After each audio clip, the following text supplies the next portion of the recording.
coordinator. What do you think the future of Lane Johnson is? He's considering, probably considering, that just taking off, especially now with this. But I don't know. I really can't say that I know what's in his head, though. He might say, hey, I'm going to play until, I still think physically, that I can play. And the whole thing is about his body. Now, he has had some injuries bothering him. So this is going to be, he got a tough decision to make. And really, I don't know what he's going to do, but that he's going to sit down and really take a good look in the mirror about what he's going to do, because, your Stoutland's not going to be there anymore. It's going to be some kind of changes with the offensive The entire line. offensive coaching staff has been changed out. Yeah. So, hey, Gary, do you think the Eagles right now as a coaching staff are going through a rebuild that, here, get this year it's Stoutland retiring or leaving, walking out the building not happy. Yeah. They fired the quarterback coach. They got a brand new run coordinator. They got a brand new O-line coach. Is that going to happen next year when Vic leaves, that they're going to go through that and they're going to go through another young process at bringing in another young guy? Because it just seems to me they're beginning like a turnover here with the coaching staff. Like maybe this is part of the NFL. It's part of the NFL. It's not a shock because their offensive line and the defensive coordinator. Those guys are getting up there, and so it's a very demanding job. I see those guys come in there when they talk to the media and everything. You see the guys, you see their eyes and stuff. They haven't gotten any sleep. They've been up all night. They looking at tape and all this. It's very demanding. So. I would imagine that this is a change that was bound to happen.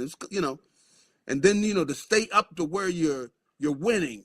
If you're not winning, everybody's in jeopardy. That's the way it is in the NFL. If you're not winning, everybody's in jeopardy. So they did have a good enough year to where it wasn't like that. But at the same time, it's demanding. The offense had a subpar year, and so. I don't think anybody's shocked that there've been changes that have been made, and maybe they weren't just firings. You had guys leaving, but this is what happens in the NFL. It's not really a shock. Couple last ones here for you. Gary, do you believe Jalen Hurts can run a West Coast offense? Because the guys that they have hired, there's no RPO guys in this. They want to run a West Coast offense. That's right. Do you believe this quarterback can run a West Coast offense? I think he can do that because every one of the West Coast offenses, none of them are totally the same. They've all got the personality of the quarterback in there. All of them got the personality of the quarterback. So I think that there are things that I think that he will flourish, in certain areas, But I think he's been in the game long enough to where there's certain parts of the Eagles offense that's, had borrowed things from the West Coast offense. So, none of them are totally pure anymore. Come on, all of the different coaches have borrowed things, and so I think he'll be able to do that. He's going to start now. I think that once he gets into a groove of it and everything, I think he'll be fine. You know what, Gary? Yeah. I watched that Seattle team last night. Did you not, on defense, did you not do this? Did Mike McDonald, did he just take Vic Fangio's playbook and just incorporate the two-eye safety and all? Boy, that looked exactly to me. It did. Like Vic Fangio's defense. I mean, it was almost like every single thing that they did on that defense, it just reminded me of the 24 defense, and it looked like everything that Vic did. I mean, it's almost like he took his playbook. Did he not look like that? Because he shut down Drake May with it. That's right. It definitely seemed like that's what he did. And you see this where it's like this new position has been started, where you got like I'm talking about Cooper DeJean, where you've got this like Rover.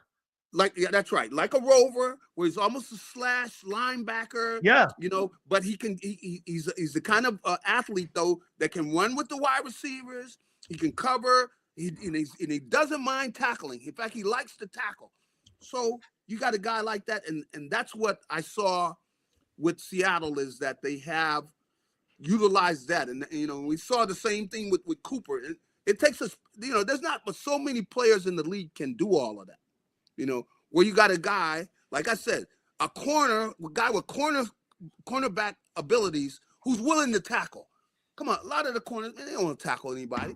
They're not eager to go up and tackle, but a guy that will come up and tackle, it really gives you a lot of freedom and a lot of things you can do if you have that type of player, you know?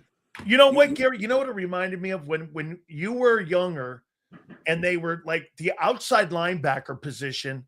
Yeah. All of a sudden, you saw Pat Swilling, you saw Mike Coffey, you saw guys like LT.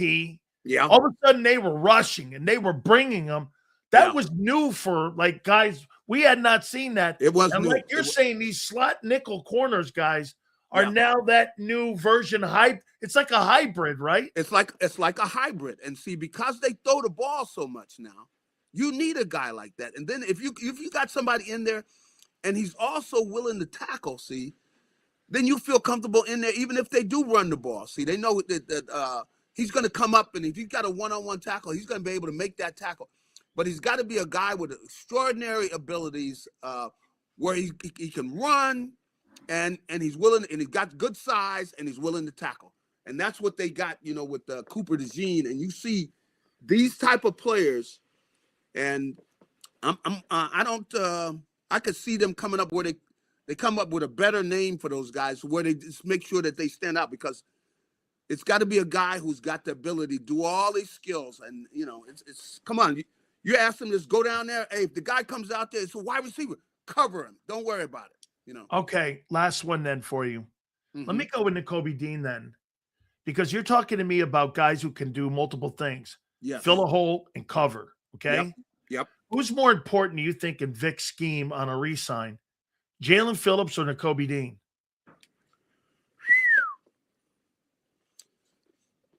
Well, you know, the thing I tell you is with this team and the personality, you know, I think Nakobe was very important, you know, because Nakobe was the leader. They were a different team when he was out there. That's right. He pushed guys. You got to realize that he's kind of almost been a big brother to a lot of these guys. Because look, how many of the guys from Georgia? Yeah, I know.